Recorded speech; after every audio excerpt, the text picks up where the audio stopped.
When Marlene Jefferson stepped through the grand iron gates of the Whitmore estate, she wasn't expecting to be remembered. She was just the help, another quiet shadow in a home that had forgotten how to feel warmth. The estate was silent, except for the distant sound of two children screaming.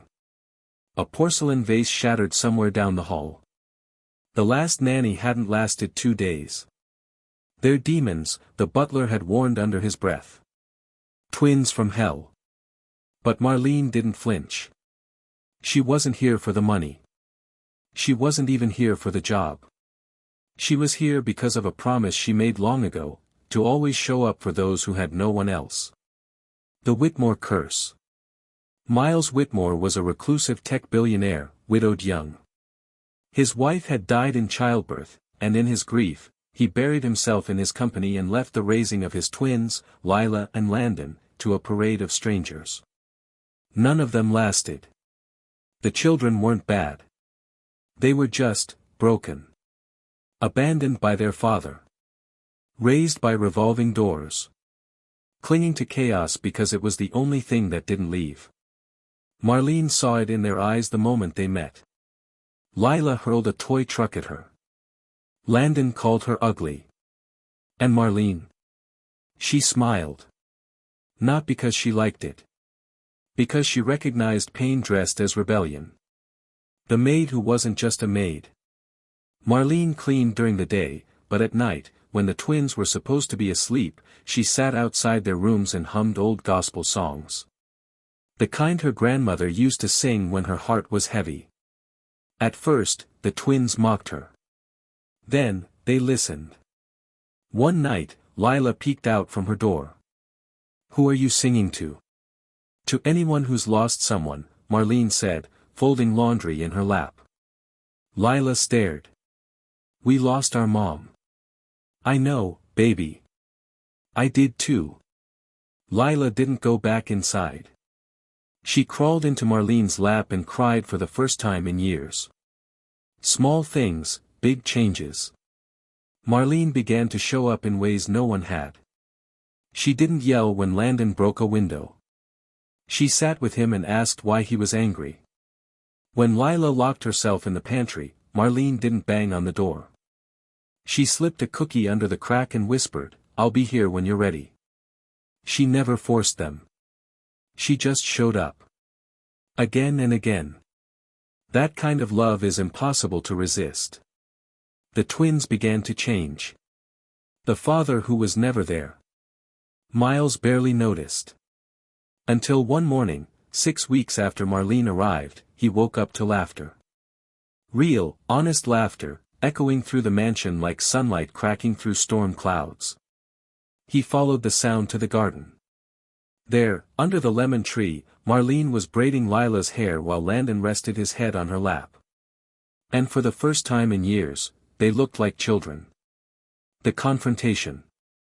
That night, Miles called Marlene into his study. He was cold, distant, trying to maintain control. "You've gone far beyond your role." Marlene nodded. "Yes, sir." "You're not a nanny.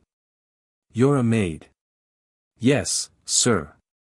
"So why are my children suddenly happy?" Marlene's voice was calm, but firm.